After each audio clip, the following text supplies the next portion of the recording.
Hello students, welcome to school Rupam. আজকের এই ভিডিওতে তোমাদের প্রথম পর্যায়ক্রমিক মূল্যায়ন পরিবেশ ও বিজ্ঞানের গুরুত্বপূর্ণ 25টি এমসিকিউ এবং এসিকিউ প্রশ্ন আলোচনা করব। তোমাদের প্রথম পর্যায়ক্রমিক মূল্যায়ন যেটি অনুষ্ঠিত হবে 30 নম্বরের, সেই 30-এর মধ্যে থেকে 15 নম্বর শর্ট কোশ্চেন থাকবে।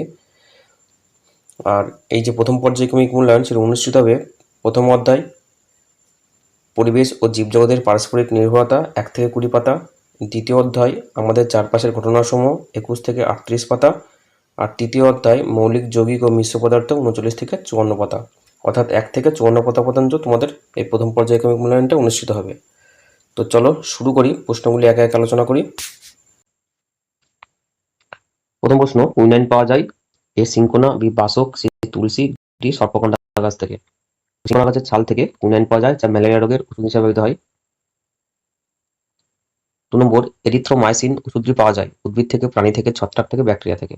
তো এরিথ্রোমাইসিন যে ওষুধটি পাওয়া যায় সেটি হলো ব্যাকটেরিয়া থেকে, যেমন স্ট্রেপ্টোমাইসিস একটি উপকারী ব্যাকটেরিয়া।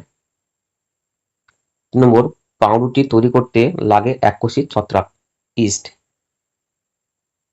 4 নম্বর, সবুজ উদ্ভিদ খাবার তৈরি করার সময় ড্যাশ গ্যাস পরিবেশে ত্যাগ করে।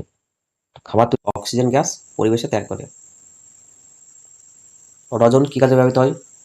তো রজন ব্যবহৃত হয় কাঠ পালিশ করতে, যেটা আমরা পাইন, শাল গাছের যে বজ্র সেটিকে আমরা রজন হিসেবে ব্যবহার করি।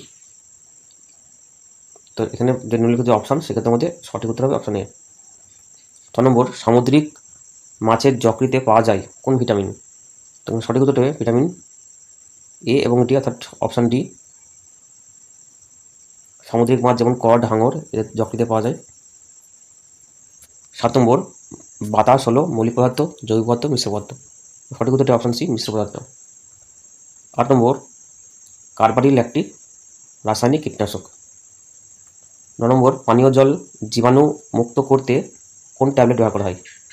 তো পানীয় জল জীবাণু মুক্ত করতে এখানে হ্যালোজেন ট্যাবলেট ব্যবহার করা হয়, হ্যালোজেন ট্যাবলেট।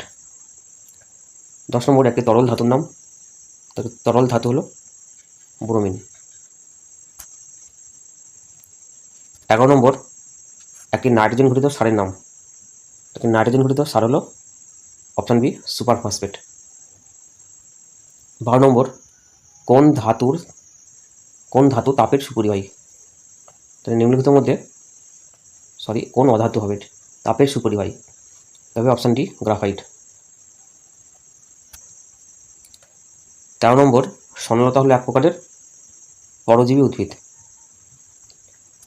14 নম্বর, অ্যাজোলা পানা বাতাসে যে গ্যাসকে আবদ্ধ করতে পারে? নাইট্রোজেন গ্যাসকে আবদ্ধ করতে পারে অ্যাজোলা পানা। 15 নম্বর, ল্যাক্টোব্যাসিলাস হলো এক ধরনের অপশান সি, ব্যাকটেরিয়া, যা দই তৈরিতে সাহায্য করে। 16 নম্বর, ভিটামিন এ চোখ ভালো রাখতে সাহায্য করে। তো সত্য না মিথ্যা? উত্তর হবে সত্য। 17 নম্বর, ফসফরাস পেন্টা ক্লোরাইডে ক্লোরিন পরমাণুর সংখ্যা। তো ফসফরাস পেন্টা ক্লোরাইড অর্থাৎ PCl5 ক্লোরিন পরিমাণের সংখ্যা হলো 5টি। 18 নম্বর, যক্ষার জীবাণু বাসা বাঁধে কোথায়? তো সঠিক উত্তরটা হবে ফুসফুসে, ফুসফুস বা হাড়ে বাসা বাঁধে। 19 নম্বর, কার্বন টেট্রাক্লোরাইডের সংকেত কি? কার্বন টেট্রাক্লোরাইডের সংকেত হলো CCl4। 20 নম্বর, চুন জলের মধ্যে কোন গ্যাস সংগ্রহ করলে চুন জল ঘোলা হয়ে যায়?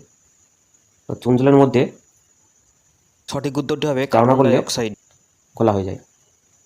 21 নম্বর, EU চিহ্ন দ্বারা কোন মৌলকে প্রকাশ করা হয়? তো সঠিক উত্তরটি অপশন সি, সোনাকে।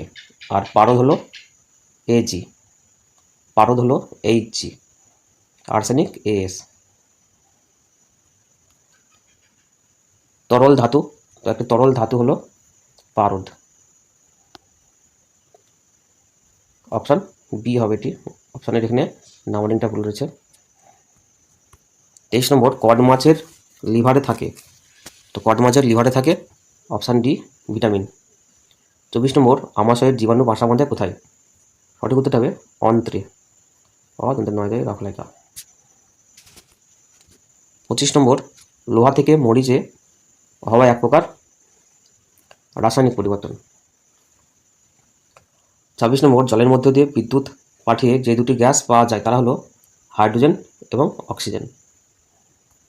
তো এই ছিল তোমাদের গুরুত্বপূর্ণ 26টি পরিবেশ এবং বিজ্ঞানের প্রশ্ন, যেগুলো তোমাদের প্রথম পর্যায়ক্রমিক মূল্যায়নের জন্য খুবই গুরুত্বপূর্ণ।